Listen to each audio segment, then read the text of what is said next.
Does it show me? Okay, hello everybody. Okay, so today, in case you're not seeing this live, is the first day back from when we took a big long Christmas break. And just as we ran into Christmas break, like literally running out the door, we got our first early access launch of our first Redwall game. So bottom line is, let me get you quite up to kind of recent history. There's all this stuff, the Kickstarter, the Wandering Years, the Fog Starts to Clear, and then on the 18th, we were able to finally launch our first bit, which is really cool. Now, one, Merry Christmas to everyone if we didn't see you there, and Happy New Year. And we are back now in the office after trying to see like what people thought over the holiday. And we wanted to do just a quick stream today to say like, we want to show you the kind of feedback that we've been getting, because there's a feedback form built into the game. And of course, there's also the stuff we get on the Steam community and Facebook and other places. So there's several channels. But one of the biggest ones is the built-in form, which went really well. We weren't sure if that was going to go super well, frankly, if people would go through it. But we got a good response rate, almost 100 responses so far. We'd love more, but it's not required. So anyways, just want to tell you what we're doing, and we want to let you all know that we are getting this feedback, we're processing it, and we're going to do something about most of it. So want to just kind of, for anyone who's doing that, catch you up. So here is the Steam page, and as you can see, it's got like pretty pictures and all that kind of stuff. And I don't mind saying that it was interesting to see just how this would come together and what people did. We had originally thought that this was going to launch a little bit earlier, as far back possibly as October. But what wound up happening is there was some legal issues with the license fees to make sure all of the ducks were in a row and there was no strangeness. So that delayed us a little bit on that. But then we got live just in time for Kiss Moose. So something I wanted to point out is the reviews have been actually mostly positive. And I don't mean to say that like I'm surprised, except quite frankly, we just didn't know what to expect. The fans on our Facebook page have been very, very supportive, very, very positive. But they're kind of the folks who are really into Redwall, and I think, frankly, kind of starved for content. And so they've been really behind us and supportive for a long time. And they've known us for a long time. By and large, the Steam community, we expect it to be maybe partly Redwall fans, partly, probably more of them are just gamers who may or may not know Redwall. If they do, maybe only in passing. So we just didn't know what to expect. So I'm very happy that we wound up currently, as of today, mostly positive reviews, which is what we'd expect. If they were all positive, something would be weird. I don't mind saying that it's been fun to watch the dialogue between different people who just have all kinds of great opinions. So there's an active community conversation going on, and we get a lot of feedback. So that's super good. So thank you. That tells us that overall we're on the right track.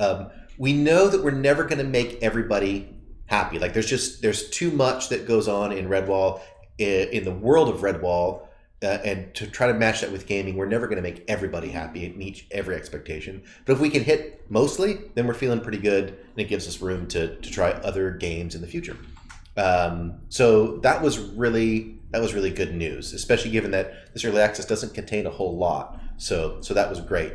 Something I just want to point out while we're working is the intention is to have the early access build discounted for the entire early access period.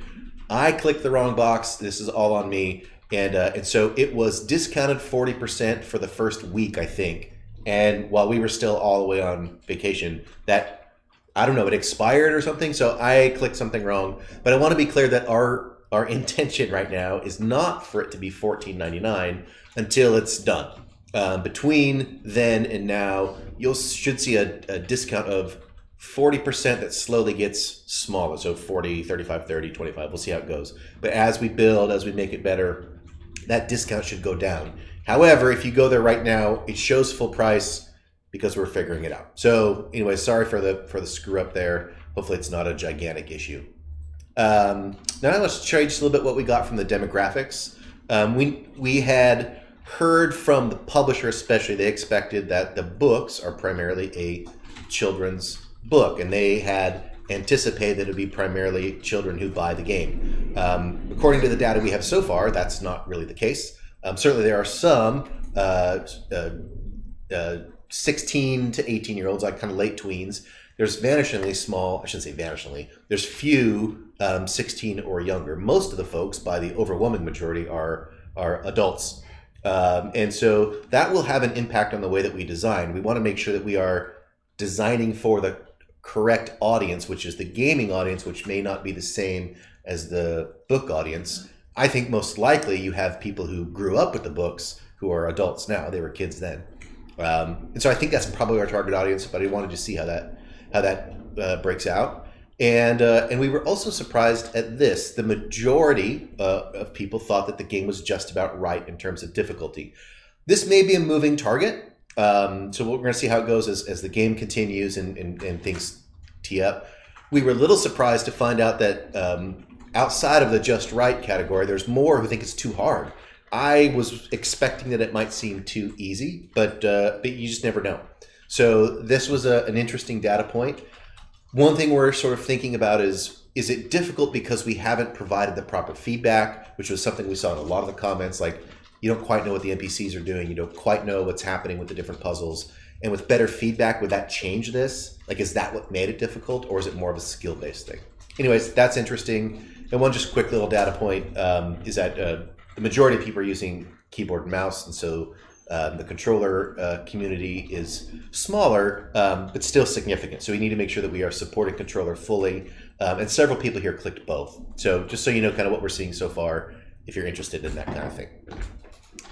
The most common likes we had, by far, the puzzles. So the notion that there was a puzzle-based game with lots of little things to figure out and make work, that was the most common like. People enjoyed that. They thought it made them feel the most clever, and they thought it felt the most Redwall. So we got probably twice as many positive comments about puzzles as any other thing. The second, which was really rewarding, is that the environment and the characters, people seem to really like that quite a bit. Now, there were certainly exceptions. There were people who didn't like the environment and who didn't like the characters. But that tracks probably about 80-20, like 80% of the positive comments on environment, 20% were negative.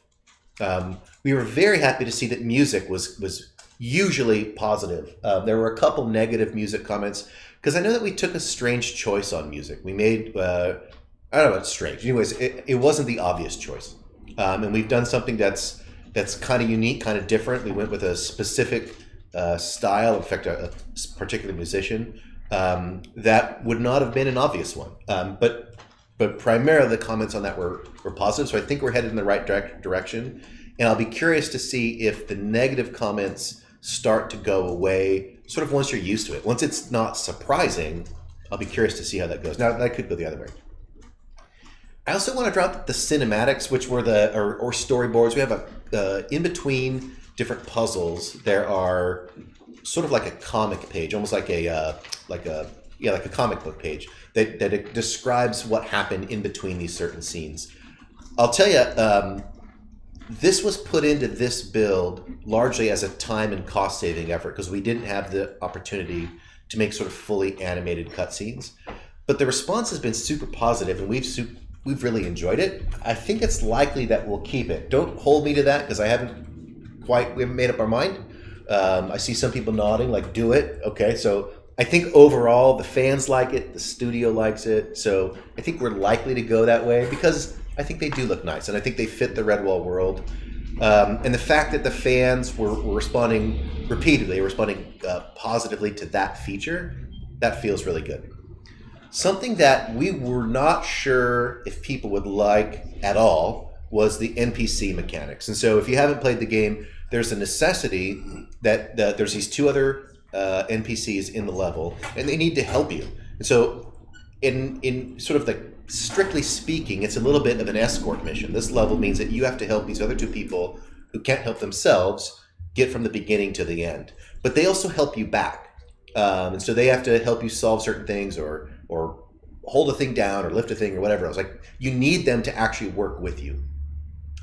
We actually went back and forth on this NPC mechanic for a long time to see what made sense. And the overall trend was from, like, literally, like, an early iteration was that Sophia was in a sled and you had to carry her around.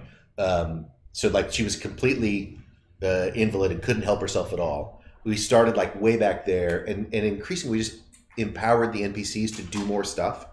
And we always liked that. So many people made the comment that that felt very much in line with the Redwall universe, sort of the values of Redwall and the spirit of Redwall, of camaraderie and fellowship.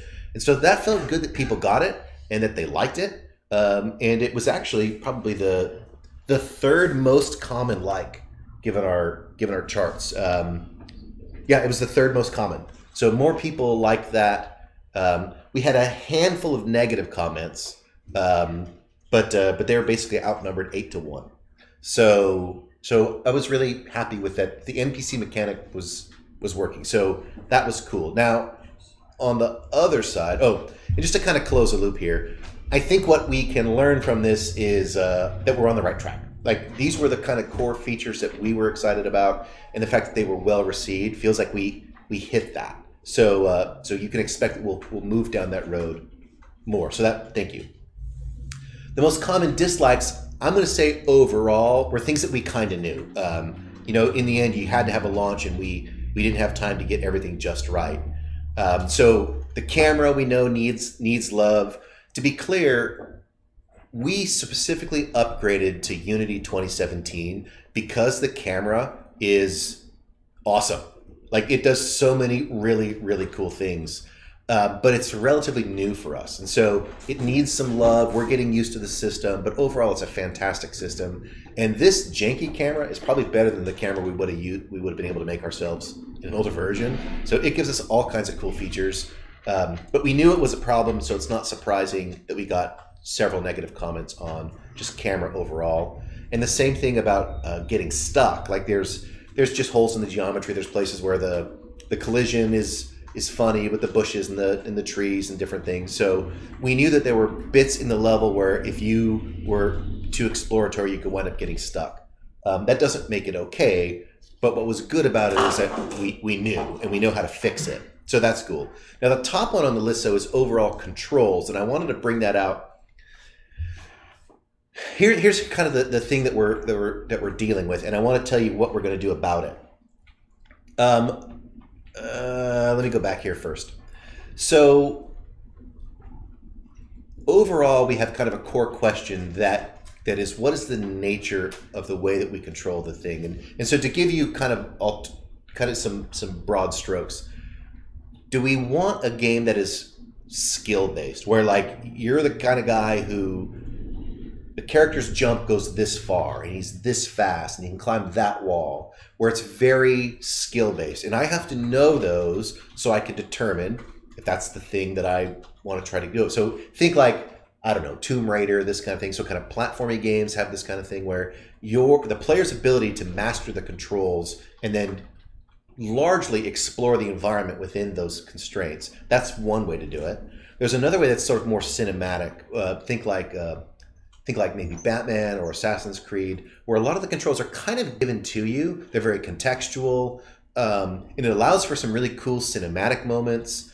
But by and large, it's not skill based. Like there are certainly rules, but if these are sort of the sides, and the controls need to reflect that value, it wasn't really clear what was the right choice here. We have skewed in this one more towards the Assassin's Creed Arkham Asylum kind of notion, where things are kind of done for you for the most part. I don't mind saying one of the reasons we did that was we expected a younger audience. We expected to at least have to cater to a bunch of folks who maybe really working the controls was not going to be comfortable for them. So a little bit more hand-holding for that. So that's kind of where we skewed. That was one consideration. It wasn't the only one. But here's what I'm going to tell you is like what we're going to do, and I'll tell you we have an overall conversation about this coming a little bit later. And so I think it's on the next slide after this first one. Let me share what we saw as a couple special cases. There was this question about running on all fours, and we knew that this was going to be a sort of a mixed bag. Some people were going to like it, some people weren't. When we got in the comments, kind of they came into two basic camps. Either you had already imagined it this way, and so it made perfect sense to you, and you liked it, or you had not imagined it this way, and it was a shock. And I think that what we're reading in between the lines is that the community is largely split on this question. And we kind of expected that because the books don't really say anything. They would say so-and-so ran somewhere, but they don't say how. No one makes the point all the time, like where they're running or how. And so we knew that this was going to be an open question.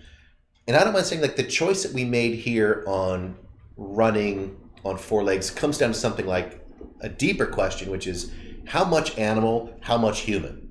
And we have, by and large, skewed past the middle on animal, as opposed to human. So these are basically smart bipedal animals, not furry humans.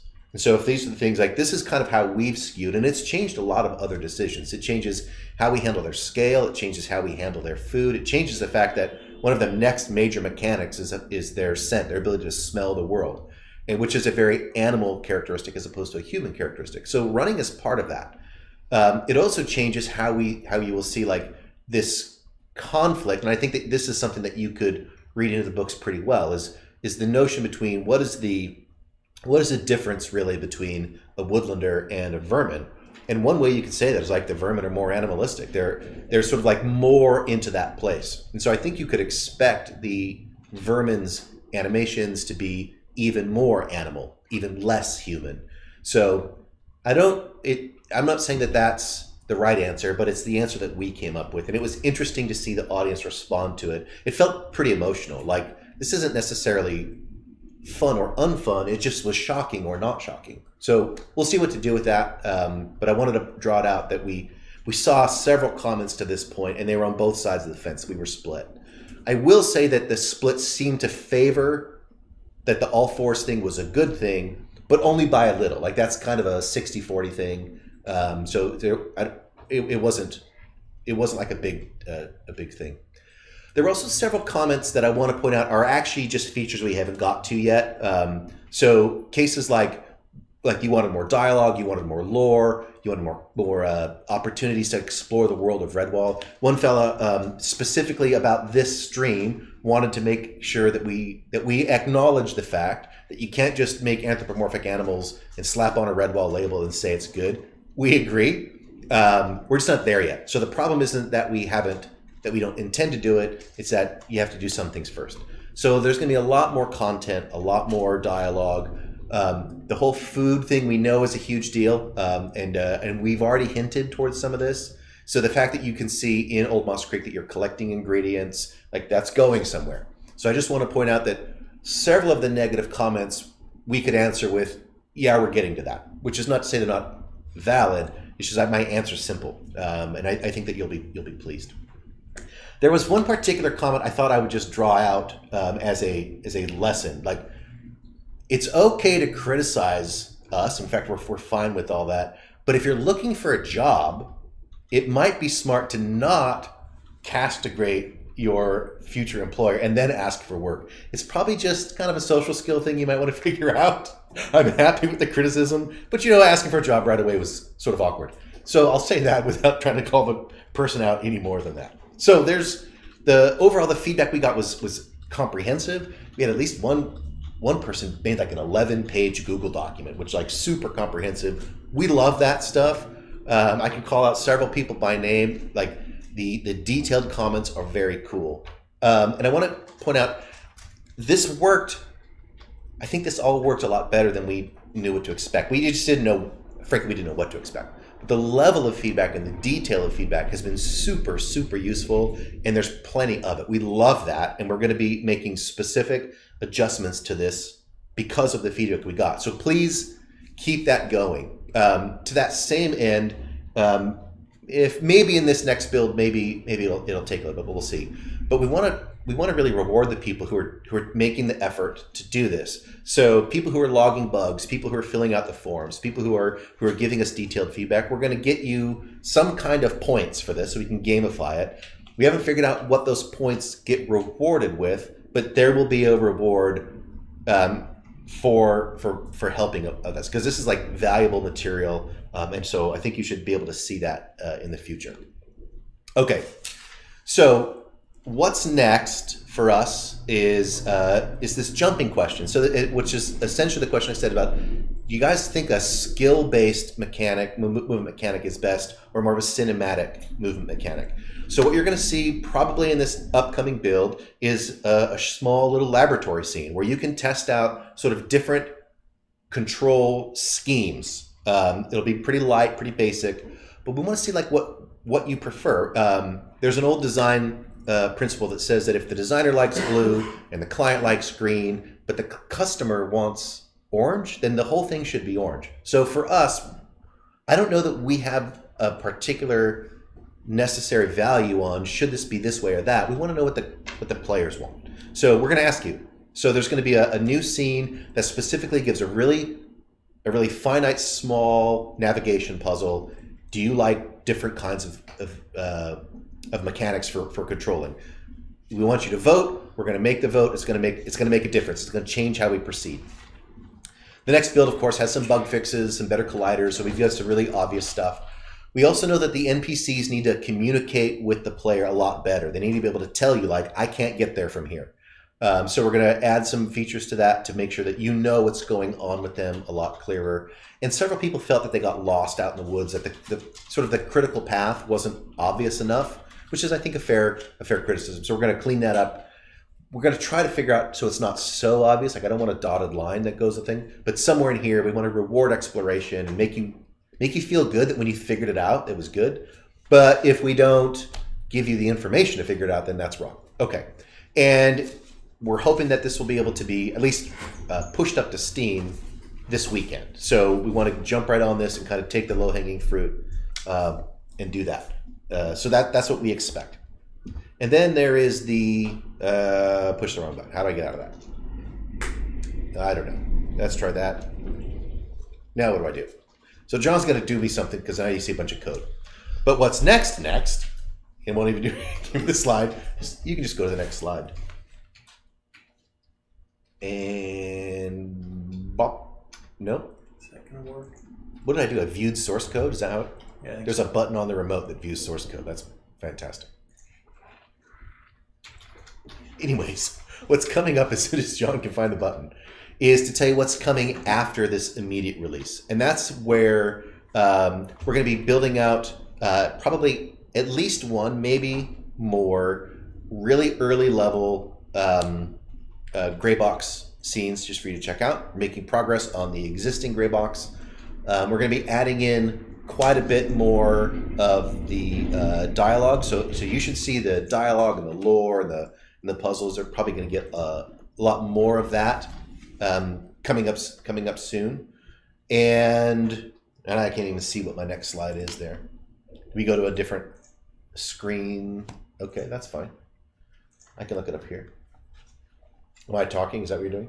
You're still talking. You're live. It's just. Are you able to go to the next slide? There we go. Okay. And there we go. Okay. So I mentioned we're going to have one or more new gray boxes for you to check out. We like the idea of having folks in there pretty early to see the basic kind of tone and story. We want to be careful not to do sort of spoilers in there, just so you know what the plan is. I think the big thing in the next build, which will be our scent lab. And so I mentioned that the ability to smell this world is a big feature. And so we're going to be working on really getting that out to the visible game here in our next major build, which should be at the end of January. And I think that's what you can expect. I don't know if I have any Q&A slides or if that's the end. I think that's the end of my slide presentation, but Samantha has been doing a wonderful job of watching the moderators. Are there any questions that I need? This is a question. There was 4 in there. Start a Discord channel. Okay, so this came up. I don't remember where this came up. Was it on Steam community? It was feedback on Steam. Yeah. I think the Discord channel is a really cool idea. I just don't think we want to do it. And so let me make this clear. You know what would be awesome is if one of y'all did it and we could participate in it. Here's the thing that I'm concerned about is it's just about we could spend all of our time and energy sort of conversing and not building the game. What I would much prefer is that we could contribute to an ongoing conversation that we're not responsible for. That would feel really good. So Nova, what do you think? Bob Jones, what do you think? So I think it was from Bob. It was from Bob. Well, then go to it. You are now the minister of making that thing happen. Okay. So I think that's a cool idea. This says Sophia was going to be slotted, but is now a main character. How did that come about? Okay, here's what was always the plan: is that Sophia and Liam are both the main characters.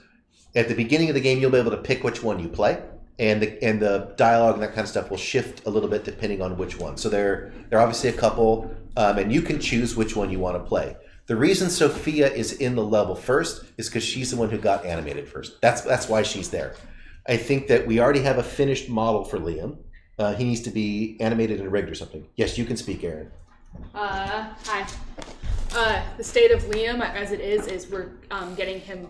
Sorry, he wants me sitting down. Well, it's your head is wrong. Oh, okay. You're headless. Hi. State of Liam right now, as it stands, is that he is currently off to our animator, so he can be ready to be animated. His model is finished. It's just getting him ready to be. The progress for character creation to animation stage is you create the concept, the model. Then the model goes to the animator who rigs it and basically gives him bones, so that way he actually can move. And then he starts the animations. So he's at the bone stage. That's cool. And then I'm actually currently working on finishing up Albert. We had a couple people point out that our characters were inconsistent between the cinematics, where we had these two male mice who didn't, but then the models were of these two females in dresses. It's like, yeah, that's right. That's because these are characters we made earlier that were NPCs, and they actually shared the same model, just two different textures. So we could put him in there and they'd work, even though they're not the right characters. So, for what we wanted to get done before we left for break, we had those two in there for the models, and we decided, and we couldn't get the actual Liam model finished in time, or the actual Albert model finished in time either. So, although I think it's fair to say that Liam you should see Liam. You should see a sick Liam in this scene sooner rather than later, because the animations that work for Sophia are pretty copy-paste. Like you put them on the same model. So that should actually go pretty soon. Albert, I don't know, does he fit the Albert same model? should also, you talked about having a release date, another release for stuff, an update at the end of this month. And ideally, they both should be updated by then. Okay, great. To that same question, I don't know when we'll actually make Liam playable, but it will hinge on other things like, do we have dialogue for him, that kind of thing. So, but that is the plan for that. Just in case, cinematics will be voiced. Yes, there will be. So definitely we're doing voiceover. The reason that voiceover will come probably close to last is because so long as the script is still being edited and approved and all that kind of stuff, we don't want to. It spends a lot of money to get people to do the voiceovers, and so it'll be one of the last things we do, only once the script is absolutely final. But definitely voiced. I guess that answers that. Okay. Cooking, yes. This will be in the game, and it's a significant feature, so the idea of ingredients. There's a whole thing here about not only do you get to cook, but you get to know, like, what do different individual characters like and dislike. This one might like shrimp, this one might like potatoes. And understanding what people like is part of the game mechanic, and it's wrapped right up into the scent mechanic. They overlap quite a bit. So definitely cooking, definitely food. We just haven't got there yet. This says, do you think that it can ever be Martin the Warrior DLC? I don't know. So the question is, should there ever be Martin the Warrior DLC? I will say that, no, I won't. I won't say anything. Probably. But I'm going to keep coy on that. How long do you expect to take between channel releases? I think I answered this. Channel releases. They're probably asking when we're getting on Xbox. Is that probably the nature of the question? Here's my short answer to that is Xbox has their own early access program, and I don't know the ins and outs of it. I don't know quite when we qualify. So all I can say is we plan to do that, but I don't have the details because, frankly, we just haven't gone through their process yet. We've been on Xbox before. We like them, so we know that we can do all the tech. And I would say sooner rather than later, but I don't have a date. And the last question I have is, let me know when you need a voice actor, another voice actor. So we're going to get a bunch of this, aren't we? Send me your reel. Okay, so if you've got a portfolio, you've got a reel, one way you can do it is you can give us a PM on the Facebook page, and we've had several people already do that. Or you can send a portfolio link or something to info@somagames.com. I will tell you this, is like this is one of the things that the estate and Random House, they care about this. And one of the things they care about is that your English accent or whatever accent is going on, it needs to be absolutely authentic. And they notice stuff that I would never hear as an American. So like they are your first problem. Is like, can your accent get past their filter? Because that will be a non-starter no matter how good an actor you are. So keep that in mind, and we're happy to basically have some auditions. In fact, we'll probably put together kind of an audition reel coming up soon. Oh, we got more questions. Okay. It says, will the game take place in a what? Oh, particular. And then Nova replied that our last stream talked about that in a lot better thing, and so she pointed them to. Oh, so Nova answered the question. Yes. Okay. But you could still answer if you want me to. It says particular what? Generation? Is that what that says? So like generation book, like where it happened. Okay, so this game is set just prior, like this is the winter prior to the summer of the Late Rose. So this is just before, like 6 months before Clooney arrives. That's the right answer, right? Yeah. Okay. And they say you look like, really?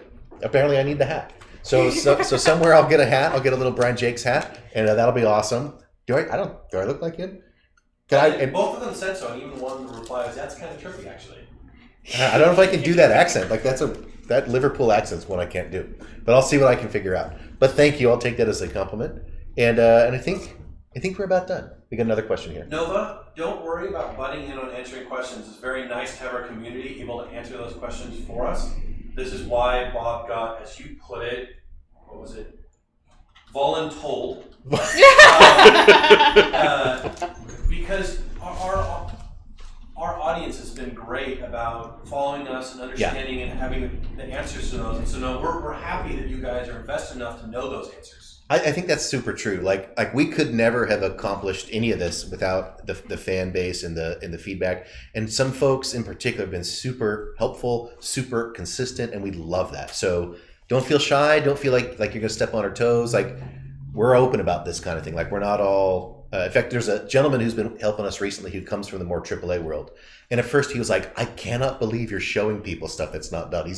He's just not used to that. But it felt like the right play for us. And I think that the fans have been awesome, and we couldn't have done this without you. So thank you again, and keep it up. So there we go.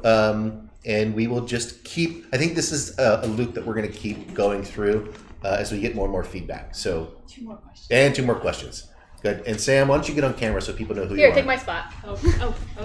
Well, then I can't mod if I'm on camera. I'll take your spot.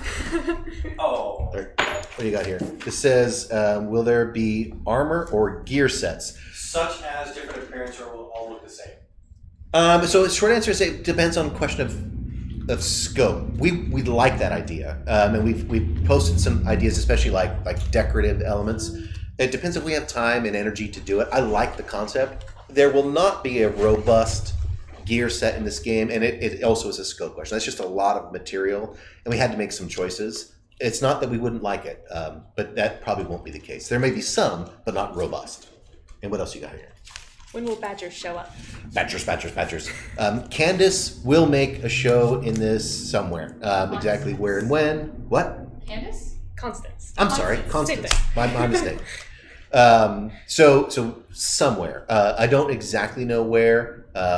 But right now, as a broader question, which is probably closer to what you're asking, each episode that we go forward, we're going to be introducing a new species. And we want to be able to focus on a species and get it solid kind of before we jump to the next one. So as a playable race, right now badgers are a fair bit down the pipeline. But they are in the pipeline somewhere. We just don't want to tell anybody about when and where and all that. So coming as a playable species in time, coming as a cameo sooner rather than later. Good? I think we're good. Okay. Thank you again. Oh my God, another question. Read it out. Will the weather be area-based or random instances? The weather? Will it change in-game, or is it like the same weather no matter which level you're on? Oh no, the weather changes between levels. Between levels, so it's not a random, like it won't suddenly rain in Old Moss Creek. No. And this is part of, one of the questions someone that we got on lots of comments was why can't I swim? And it's cold, you're going to die. Like that's the short answer kind of logically, like it's cold, you'll freeze, you'll die. We could communicate that better, but that's the reason why. And this becomes part of each level. Like the weather conditions are part of the level, so they don't change throughout the level. Fair enough. Okay. And 3, 2, 1. Okay, we're done. See you guys next time.